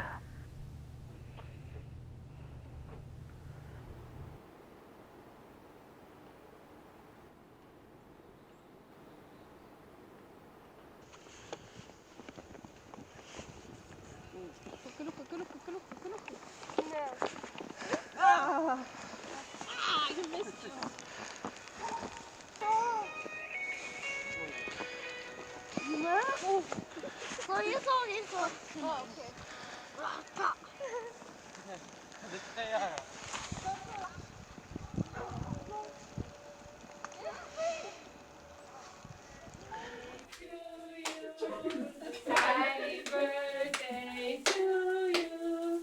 Happy birthday, dear Nana. Happy birthday to you.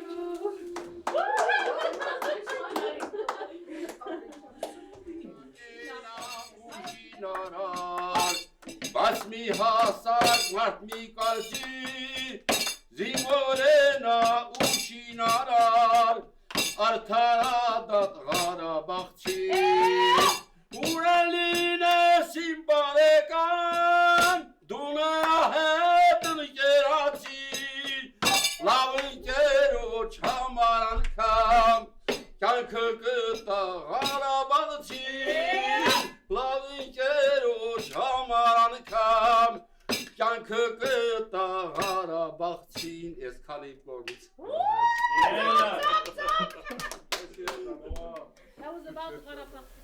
Do you think one day soon you'll get to go back, or do you think it'll be a while? It will take a lot of time to get Artsakh back, because when we see the station of our country and bringing back the country lost isn't that easy. So I have hope, and I would say I'm looking forward to coming back to Artsakh, to my village as soon as possible. But yeah, I hope we can.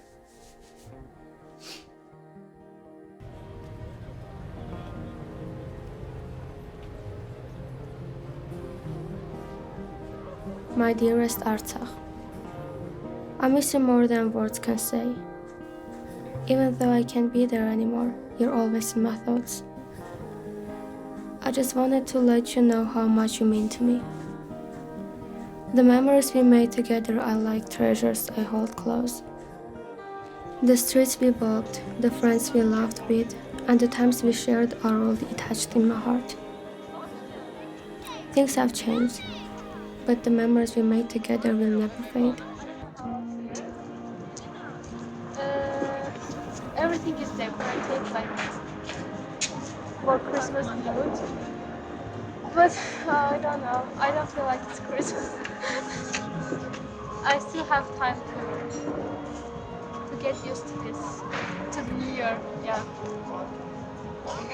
Let's see what will happen as a result.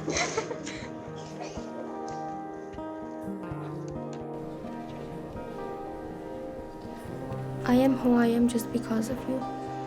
You're not just a place, you're a part of me that I will always carry, a part of me that I can find nowhere but in Artsakh. I know you're sad. I know you won't be the same as before. But never forget what you went through and you're still standing, because there's these 120,000 people that want to come back to you. And sooner or later, I'm sure we will. With love and appreciation, Kanar.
Հոկտեմբերի սկզբին դուրս եմ եկել Հադրութից։ Եկել հասել եմ Երևան, մեկ էլ նորից հետ եմ դարձել Ղարաբաղ, որտեղ երկու տղաս ու թորս պատերազմի մեջ է եղել, որ հավաքեմ երեխորսում։ Գնացել եմ Բալուջա գյուղում, տեղավորվել այնտեղ Բարզոտում վարձել, սկսել մնալ, մինչև որ երեխերքը հավաքել եմ ինձ վրա։ Մեկ էլ նորից շրջափակում, նորից տեղահանում, նորից տուն կորցնել, Այդ նորից եղաշարը լուրի կորցվել եք այնտեղ։ Կամազի գուզովում եք եկել անձերով գալիս պատկերացուրը։ 7 հոգի կաբիկի մեջ մենակ, 7 հոգի։ Շոֆերը մեկ է 6 հոգի է կողը նստած, կամազի կաբիկը։ 7 հոգով։ 10 հոգի գուզովում, նեբեր բարձած մի կարակները մտա։ Սար գիշեր, սովասարով անձերով գալիս, հայ անձերով։ Եղեր թակում եք։ Դե այդպես է եղել։ Ադրե որ եկել է երեխեքը բերանը բացել են այդ ջուրը կաթի բերանի մեջ։ Չանք։ Խնամը բեր կարող է հնոյքին ընթավերը։ Չեցան։ Չանք։ Ասան տուս վեշերո, տուս զոհված մամանքի էպիլեպսի փուչին քիրա ընտրե չէ պետք ասում Անդրանիկի ասես տոները բենա տվալում ասես так բեներան տվալում ասարները так էներգիցեք да ой да материален өрөне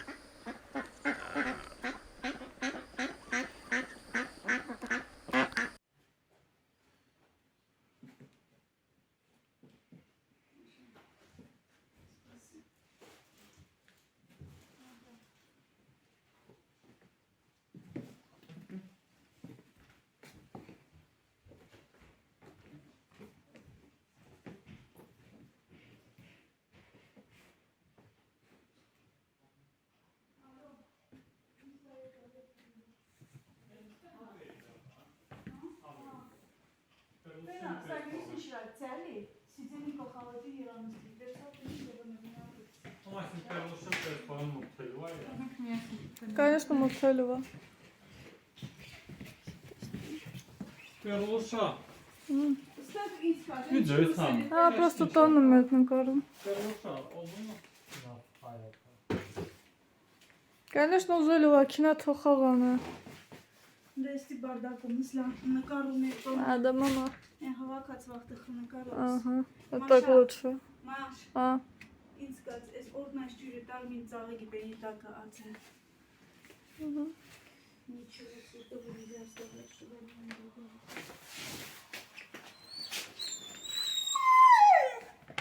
А оперный диван, кстати.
Please join me in welcoming Balin, Schneider, and Oshagan.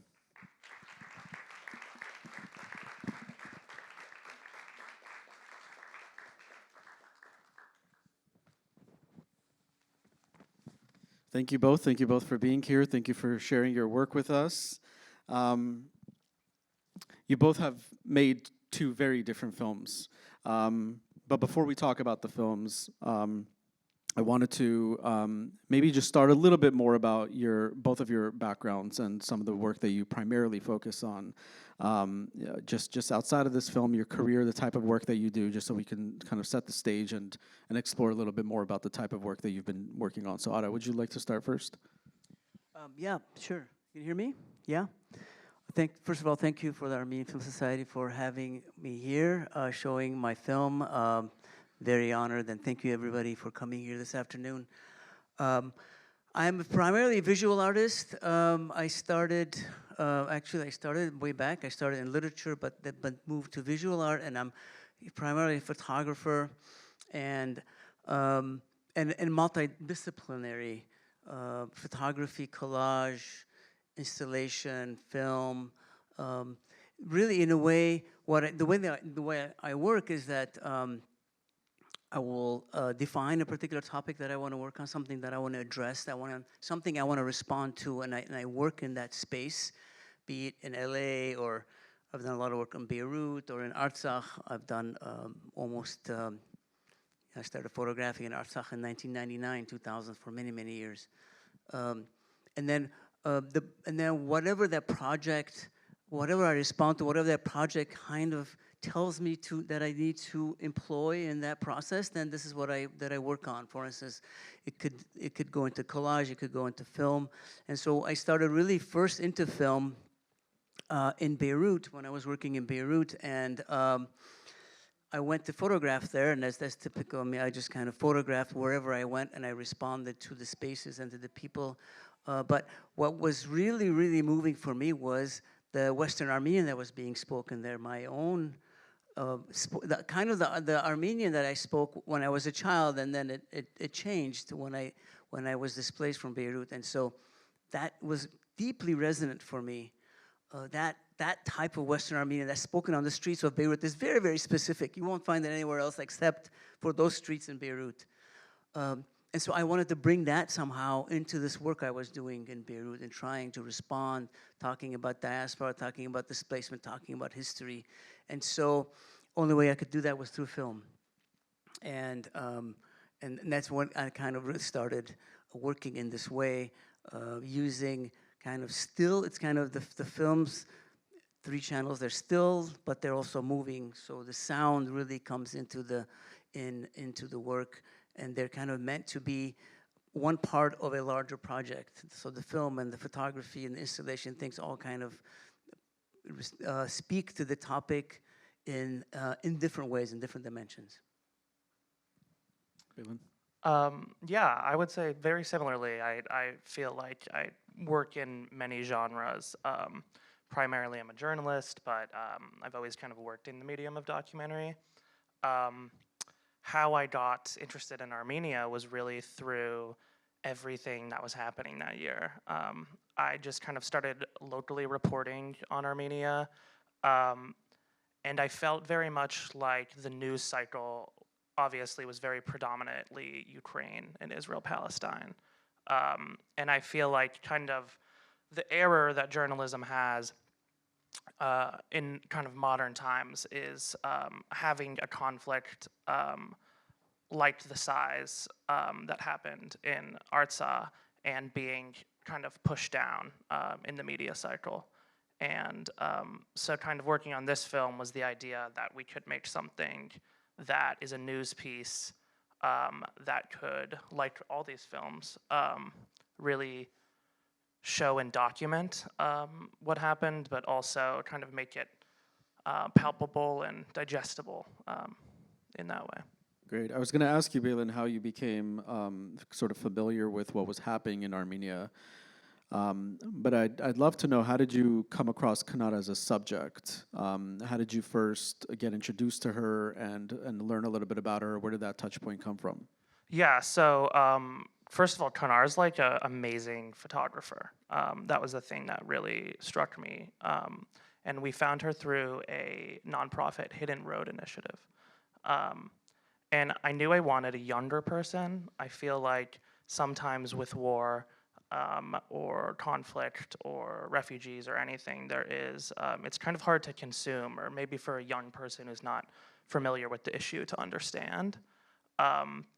And I felt like if it's a young person living their life and trying to grapple with this, it might be easier for an American audience or a young American audience to understand it. And we met with probably like 15 kids or so, and pretty much when I met Kanar, like right away I knew. She had taken these like really amazing portraits of her village back home, and which are online somewhere. I could send them in some way, but I was really struck by kind of her want and need to document, and also in a very artistic way. And I think that is what makes her really compelling, but it's also this just really intelligent understanding of what's around her. We will be able to open it up to audience questions if anybody does have any questions in just a moment. Ara, you worked on this film with Micheline, who obviously couldn't be here with us tonight. And because of how unique this sort of film is and all the different layers that went into it, I'm wondering if you could talk a little bit about the collaboration process between you both, and what was the creative process like working alongside with her? Yeah, if you're not familiar with Micheline Aharonyan Markham, she's an award-winning author. She wrote the Three Apples Fell from Heaven book maybe like 20 years ago, I think. And so when the Artsakh disaster happened, when the displacement happened, I had just seen her again in Philadelphia, and we started talking about doing something. She was really so moved that she wanted to really do something. And I also felt like there was something I had to do, because I'd been working in Artsakh, as I was saying, since 1999. I did the book, I did an installation, I had done so much work, and now all these people that I knew were displaced. And so we decided to collaborate on a project. She was really interested in doing oral history, so we organized with people also in Armenia to do oral histories and collect oral histories of the experiences of the displaced Artsaksis. And the text you saw there on the film are from her work with oral histories. It's been a very rich collaboration because I think it adds all this layering. It's very complicated, as you all know. It's a very complicated issue with a lot of history, a lot of layers, and many different angles to consider.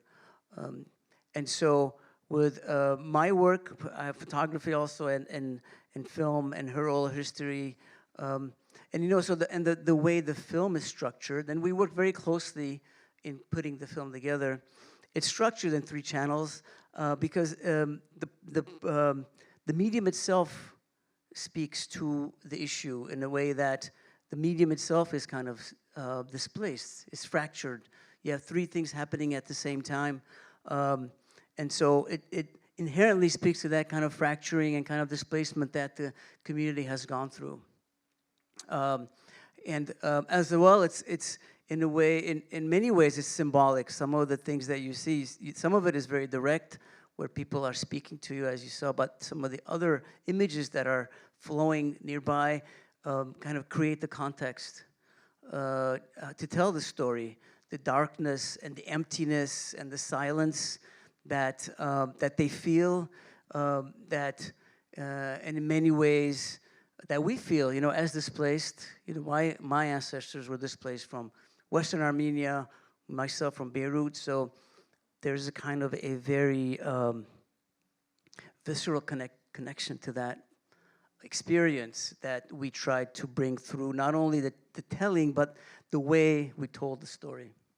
So just going off that topic and that theme of displacement, in our conversation together, we kind of chatted about how often, there's sort of been the framing of like there's the genocide in 1915, and then there's Artsakh. But something I certainly feel, and many feel, is that it's not this sort of then versus now. It's a continuation.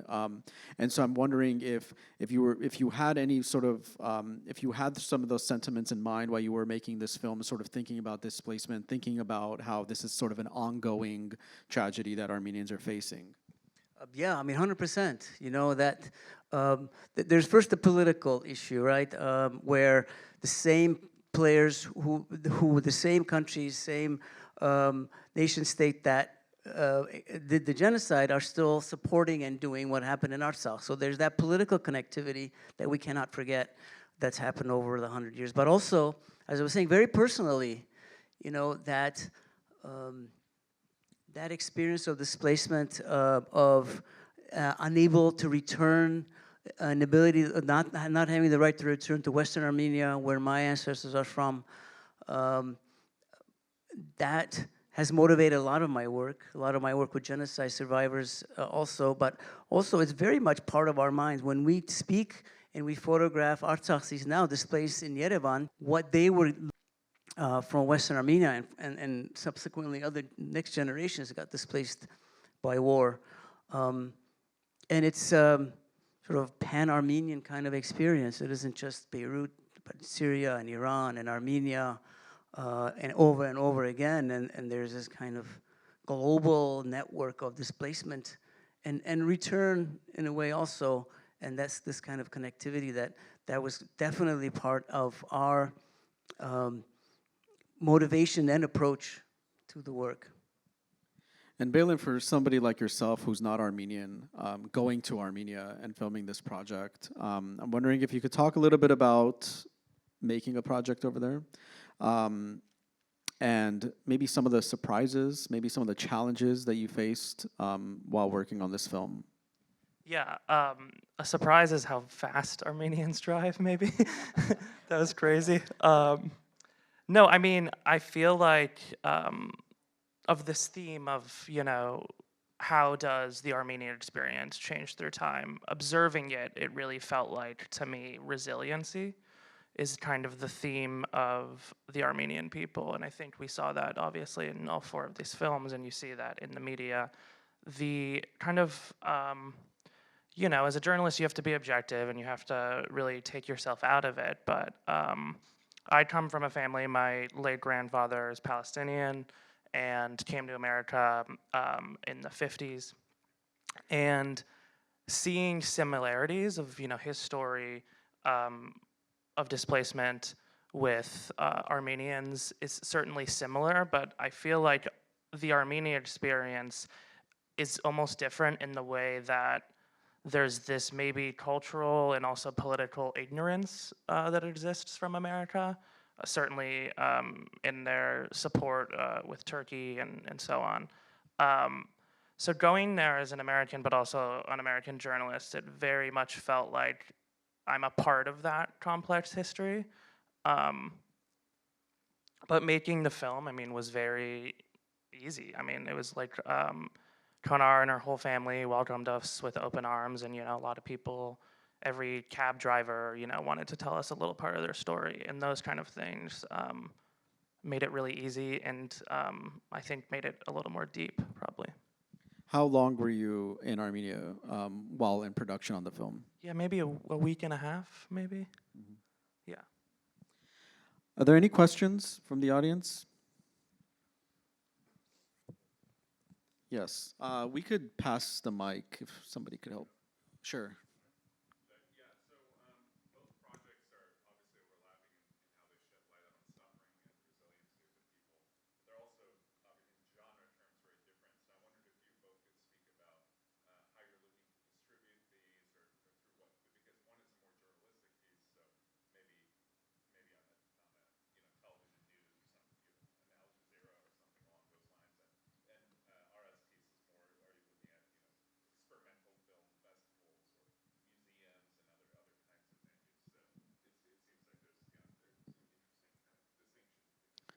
I can repeat the question just really quickly in case people can hear just the differences in genres of the films and how you're thinking about distribution as it relates to your particular film.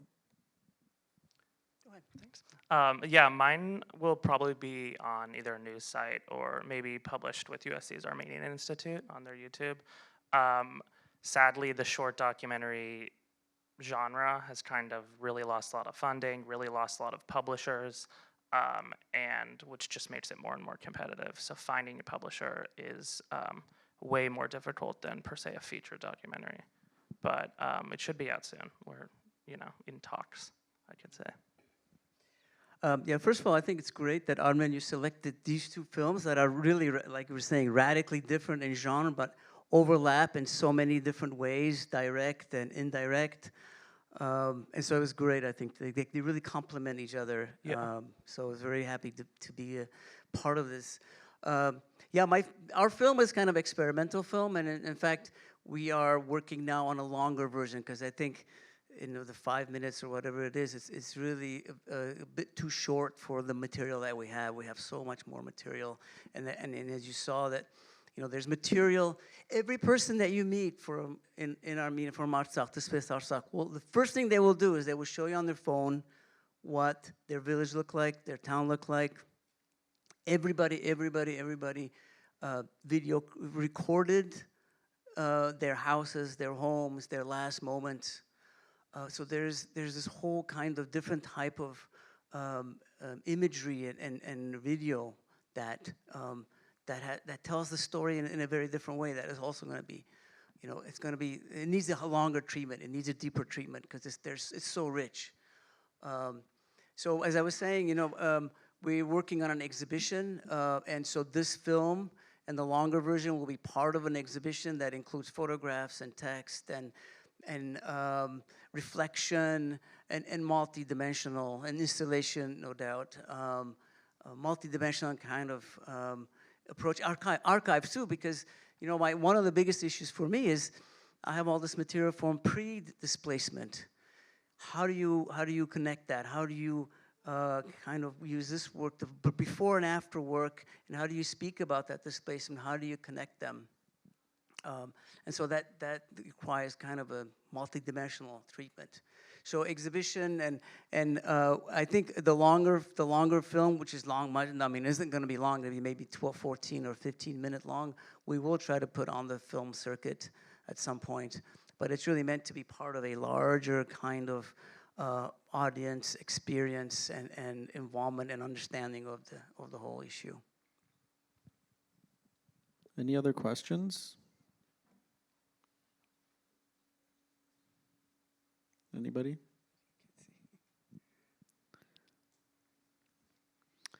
I have a final question before we wrap up. I think because of your respective backgrounds and because Balin, you are a journalist and you've made documentaries, and this was somewhat new ground for you. And then Ara, for you as well, being a multidisciplinary artist who's worked on film projects, and this is a new way to tell a story.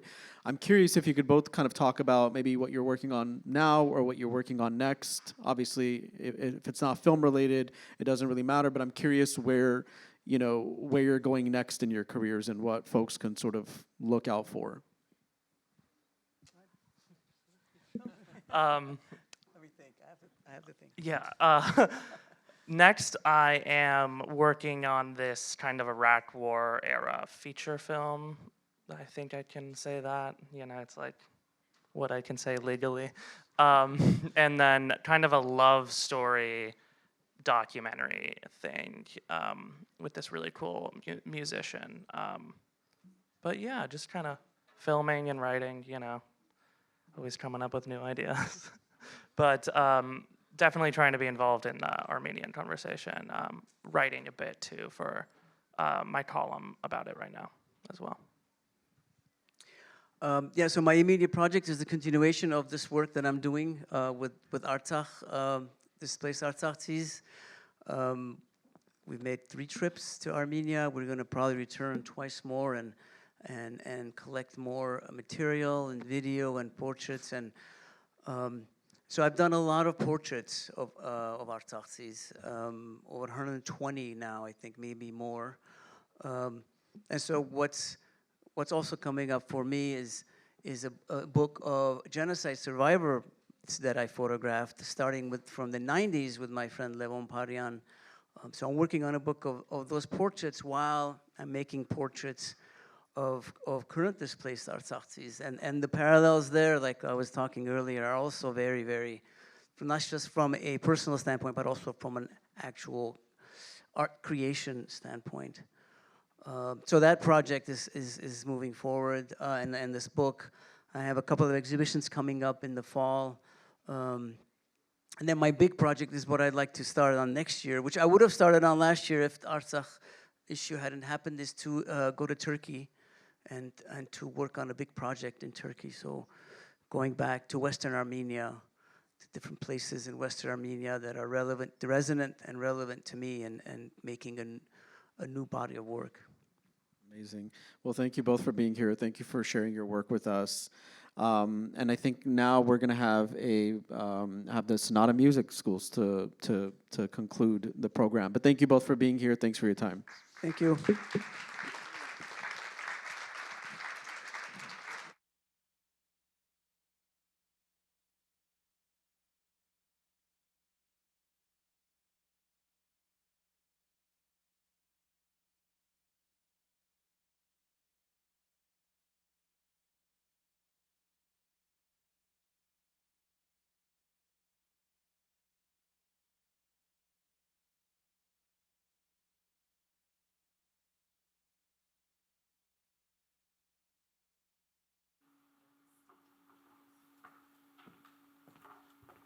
Hello everyone, ողջունում եմ բոլորիդ։ Ես ասեմ, որ մենք շատ ուրախ ենք այսօր այստեղ գտնվել։ Ապրիլ ամիսը հայ մշակույթի ամիս է եւ մենք սիրով մասնակցում ենք բազմաթիվ միջոցառումների ներկայացնելով հայ մշակույթ եւ այսօր կրկին մենք կներկայացնենք հայ ծրագիր, հայ մշակութային ծրագիր, ելույթ կունենան վոկալի աշակերտ, կանոնի, դուդուկի եւ դհոլի աշակերտներ ելույթ կունենան, ազգային գործիքներ կհնչեն եւ ուզում եմ ներկայացնել մենք ունենք առաջին ելույթ կունենա Էլեն Թորոսյանը, ուսուցչուհին Վալենտինա Աջեմյանն է, այսուհետ ելույթ կունենա Սոֆիա Բոյաջյանը, ուսուցիչ Էմանուել Հովանեսյան, կանոնի դասարանը ելույթ կունենա ուսուցչուհի Անահիտ Գալստյան եւ Արմգրիկ դհոլ դասարանը ուսուցիչներ Գրիգոր Պողոսյան եւ Արամ Նիկողոսյան։ Ողջունեք մեր երեխաներին։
Այս կանոնը քեզ համար թող լինի անդոր, այս կանոնը քո մանկած թող բերի օրոր, տարապած իմ հայրենիքայր պես մոլոր հերիք այլես, բաբելուր ու գլխի կորքայլես, կանգնիր նորից ու նայիր առաջ Հայաստան,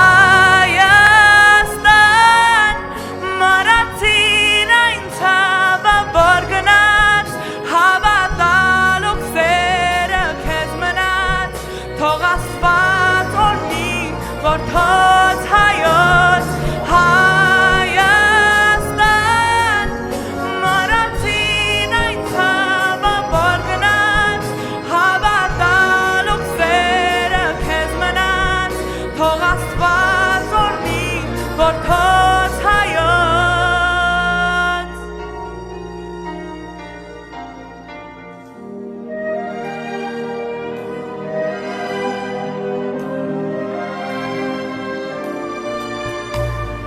Թող կրունկը քո սրտում բույնայիր հյուսի, թող սողակը իր երգով քո հոգում խոսի, և թող նոր այդ ծաղիկները քո վերքերը տակ փակեն, և թող արևի շողերը քեզ նորից լցնեն, ողողեն սիրով Հայաստան, մոռացիր այն ցավը, որ գնաց, հավատալ ուսերը քեզ մնաց, թող Աստված օրհնի, որ թոց հայոց Հայաստան, մոռացիր այն ցավը, որ գնաց, հավատալ ուսերը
I'd like to thank everybody for coming out today. I'd especially like to, yeah, really, wow. Oh my goodness. I'd especially like to mention gratitude towards the Armenian Film Society, and I also want to say the Los Angeles Public Library has designated April as Armenian Heritage Month officially, so we now have several sister branches that are doing different organized events in response to that designation. For instance, Thursday, April 17th at the Cahuenga Branch Library from 4 to 6 o'clock, we'll be having a creative art studio with self-guided craft stations such as shrink art, coffee ground reading, decorative lettering, meaning, illuminated letters, and Armenian origami. And also on April 25th at the Sunland Tahunga branch from 4 o'clock to 5 o'clock, we'll be having turshi making, so Armenian pickling, where you'll actually have a chance to go ahead and make your own turshi and take it home with you. So I'd like to just mention that the Armenian Affinity Group at the Los Angeles Public Library, we haven't even been together for a full year yet. Liana, David, I want to point to you if I could just see where you are because the lights are in my face. Thank you so much for putting in that extra elbow work. But everybody, welcome and keep your eyes out on LAPL for more events concerning Armenian heritage. Thank you and have a good evening.